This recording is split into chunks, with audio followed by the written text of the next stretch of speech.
Okay, we're going to go ahead and attempt to install the device on the water line. And again, we see that we have a short amount of distance here between this big nut, and then we have two different sizes here.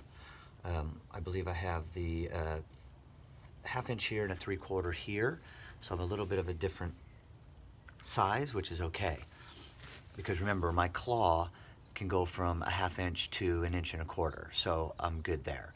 All right, so what we're going to want to do is, when you look at the device, it's thinner here than it is on that side, okay? Which means that this is where the lever is going to come up into, this lever here, all right? You have this nut right here. This is what's going to go right onto that nut. That's going to center us. And then we're going to notice that I'm not going to have enough room, and I'll show you that adjustment.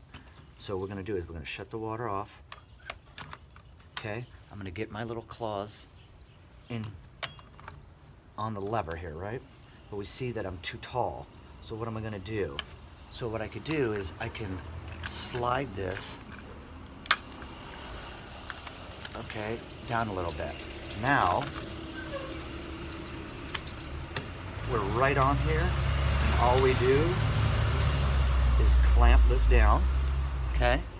Simple as that. Okay, we clamp it down, okay? Then we go ahead and we take our outdoor plug, and we're going to simply just screw it in, and you can hear it getting some power. And then I've powered it obviously into an extension cord into my outlet in the garage. Now we're going to go ahead and we're going to engage it, and you'll see it adjust. Okay, and we're going to hit it again. And the torque control, you can hear that torque control. And the unit is now set up. It's just that easy.